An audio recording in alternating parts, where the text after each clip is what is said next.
when a guy has those advantages in boxing skill and speed, and they don't take risks, they are almost impossible to beat. You do not hold, and you are throwing punches. Boxing is hit and don't get hit. Shakur is the best at that. When a great pure boxer is putting on a performance, some people will complain, oh, it's boring because there's no drama. Right. But you have to, I at least, appreciate the fact that he's operating on such a high level that there is no drama. He is in total control. And I just, when you see something like that, I said, you hang it in the Louvre. It's a masterpiece. Yes.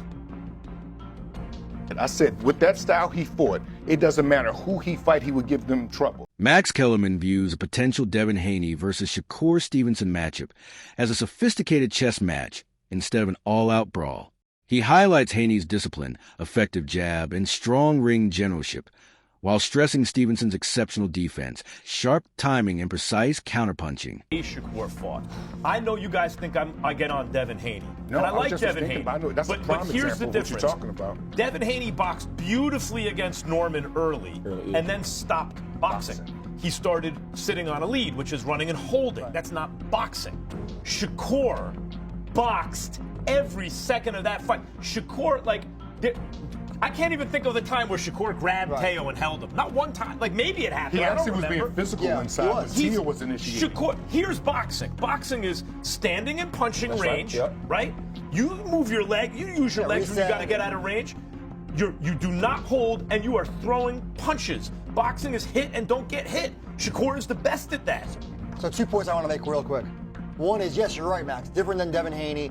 Shakur, I would say he only did that once. It was like maybe the end of round 9. He did for like 20 seconds. He didn't do it again. He did. I remember talking about it. It was like a weird. Max Kellerman believes Shakur Stevenson has already assembled an impressive resume capable of keeping him at the center of boxing spotlight, pointing to his world titles, technical skill, and defensive excellence.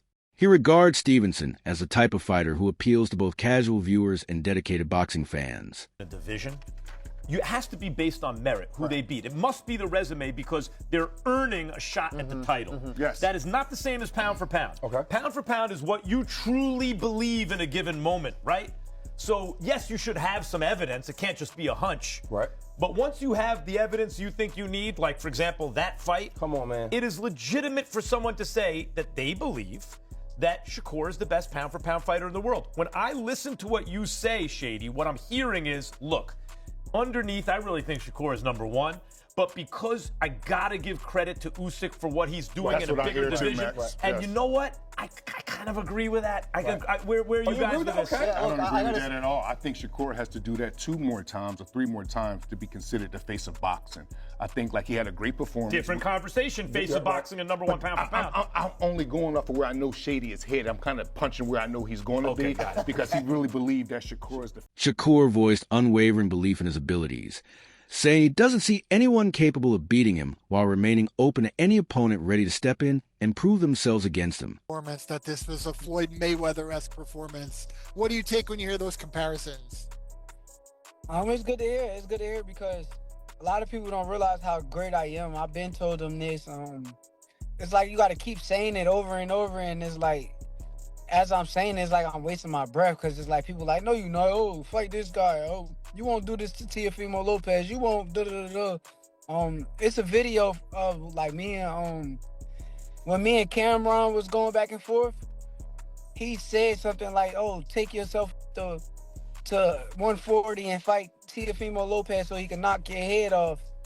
And now it's like I did it, and like I said, now people getting to see what. As a southpaw with exceptional reflexes and timing, Stevenson would likely rely on sharp angles, well-timed counters, and careful control of distance to keep Haney off balance and repeatedly make him reset. All of these guys, if y'all want me to come to 147, I'm coming in with rehydration clause. I don't even do that.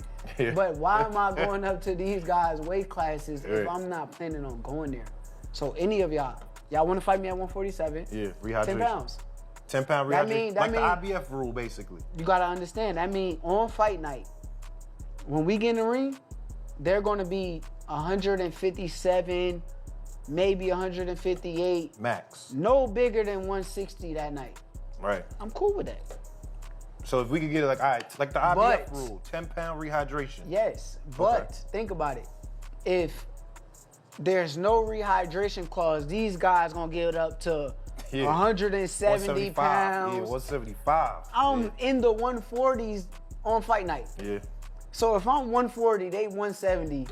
Bro, what am I in here wrestling around with these?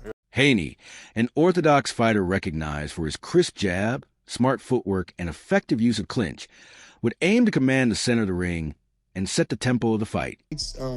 Accomplishments, because now Shakur is a 4-weight world champion. Devin is a 3-weight world champion. Devin was undisputed, but now Shakur is a 2-time lineal champion. So he's a 2-time Ring Magazine winner. 2-time unified champion. If you want to add the ring, as far as with the WBO, he was unified at 130. So he's a 2-time unified champion, 2-time lineal champion. Beat a guy like Teofimo Lopez, who rises to the occasion. Had a close fight with George Kambosos. You can make a claim that he was fighting out of frustration or out of emotion, and that was it. He was in his prime too, Josh Taylor seemed to be drained at 140. Not taken away from Devin, but he was already moving up to 47, they were saying. Lomachenko was a little old. Stevenson's decisive victory over Teofimo Lopez was more than just another title win. It firmly established him as one of boxing's elite, competing for the WBO and Ring Magazine Junior Welterweight Championships. Stevenson controlled the fight throughout, delivering a dominant performance from the opening bell to the final round. He looked so smooth, calm, and relaxed, man. That was beautiful. That was the one boxing lesson that you future guys, young guys and amateurs just turning pro, watch that, man. That was beautiful. You heard his father say in the corner, what happened to your fast hands? That didn't work, man.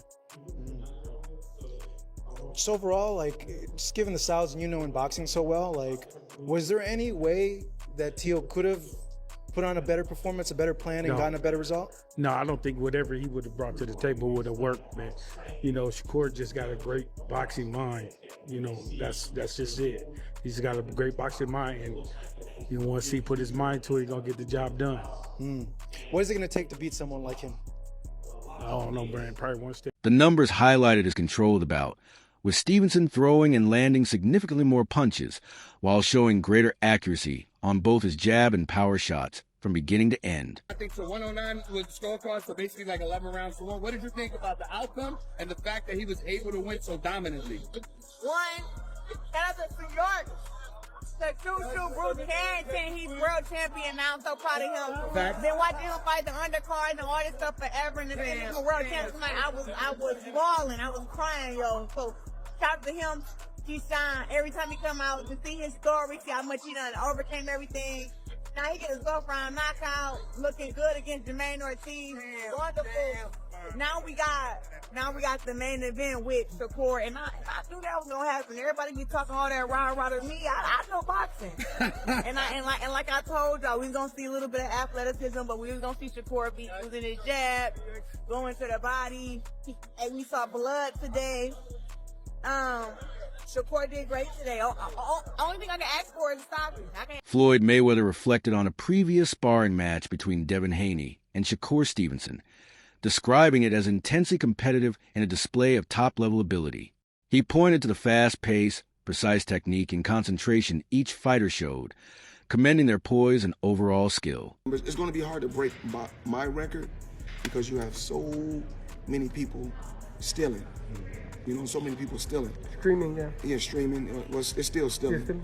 If they're not paying for it and they're getting it free. Their sparring session suggested that Shakur and Devin were evenly matched, trading heavy punches and responding to each other with comparable precision and effectiveness. For sense. I'm like, nah, he just keeps saying my name to the public. This is the fight that people want to see.